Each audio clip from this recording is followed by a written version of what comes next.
Let me ask you a serious question. When it comes to military retirement, who really gets paid more? Officers or enlisted?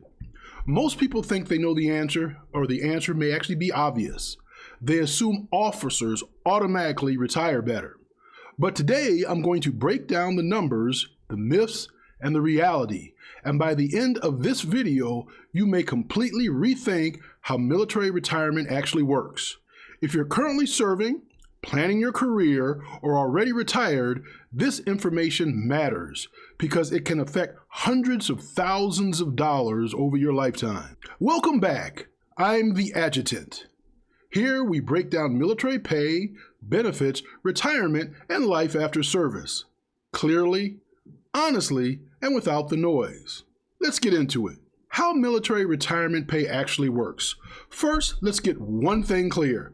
Military retirement pay is based on three things only: your rank, your years of service, the retirement formula you fall under. And that's it. Your retirement is calculated using your base pay only, not BAH, not bonuses, not special pays. Under the High 3 system, which most people fall under, your retirement multiplier is 2.5 for every year you serve. Now, so at 20 years, that's 50%. At 30 years, that's 75%. So right away, you should notice something very important. Time in service is just as powerful, if not more powerful, than your rank. Now let's talk about enlisted retirement, because this is where people just get things wrong. A senior enlisted service member, say an E7, an E8, or even an E9 who serves for 20, 25, 30 years can retire with a very strong pension. Why, you might ask? Because enlisted members often start their careers earlier, serve longer, and build more total years of service. So an enlisted member who retires as an E8 or an E9 with 30 years of service is collecting 75% of a very high base pay for the rest of their life. Also, with cost of living adjustments that are added on year after year after year. So over 30 or 40 years of retirement, you can see how that adds up really fast. Now here's something most people just don't like to admit. A long-serving senior enlisted retiree can absolutely out-earn a short-serving officer over a lifetime. Now, let's talk about officers. Yes, officers earn more in base pay. Yes, their retirement checks usually are a larger amount month to month. But here's the catch.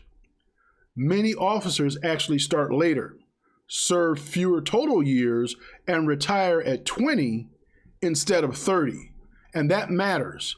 An officer retiring at 20 years gets 50% of their base pay. An enlisted member retiring at 30 years gets 75% of their base pay. And that difference compounds for decades. So while an officer may have a higher monthly check at first glance, total lifetime retirement pay can tell a very different story. Speaking of which, the lifetime money comparison is what we're going to look at next. This is where things get real. When you stretch retirement pay over 30, 35, or 40 years, which many retirees experience, the difference between retiring at 20 years versus 30 years can mean hundreds of thousands of dollars. Not 10,000, not 50,000, but hundreds of thousands of dollars.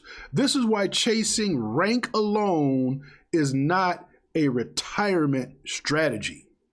Now what I want to do is let's talk about some mistakes that service members make. Let me talk about the biggest mistake that I see.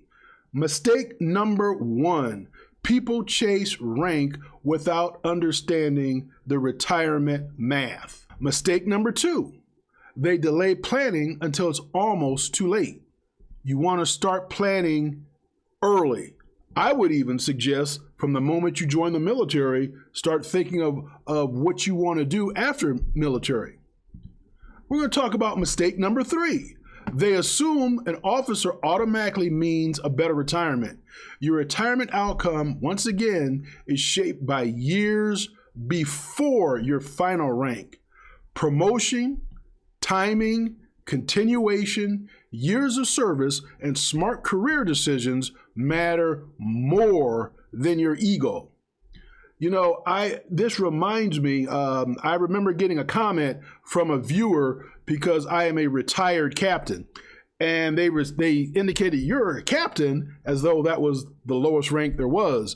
But what they didn't realize, I started as a private E1 many years ago, going up to E5 sergeant and on my way to staff sergeant before receiving the Green to Gold scholarship. So trust me, I have no problem with my 26 years of service and saying I'm a retired captain. I am a highly decorated retired captain. Shout out to Top Gun Maverick and Tom Cruise. Hey, if you know, you know. Let's talk about the real truth between officer versus enlisted. Here's the truth. Officer versus enlisted is not about who's better, people. It's about how you play the system. A well-planned enlisted career can beat a poorly planned officer career in total retirement pay every time. And a strategically managed officer career can create incredible lifetime wealth. The difference is knowledge and planning. If this video helped you understand military retirement better, do me a favor, hit the like and subscribe button. This channel exists to help service members stop leaving money on the table.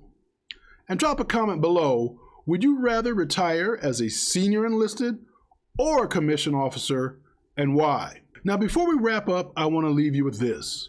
Information only matters if you understand it, and understanding gives you options, whether we're talking about military pay, benefits, travel, or bigger life decisions. The goal here is always the same: clarity over confusion. Too many people move through systems they don't fully understand, and that costs them time, money, and peace of mind. My goal with this channel is to slow things down, break things apart, and give you the context you need to make better decisions in your life. You don't have to know everything. You just have to know enough to ask the right questions, because that's where real leverage begins. If this video has helped you, go ahead, hit that like button so it reaches the people who need it, and subscribe if you want clear, straightforward breakdown without all the noise. I read the comments, I pay attention to what you want covered next, and I treat this channel like a conversation and certainly not a lecture. Remember this, folks, your time matters, your decisions matter, and understanding the systems you're operating in matters more than most people realize. Stay informed, stay intentional. I wish you blessings and blessings. I am the Adjutant, and I'll see you in the next one. Shalom.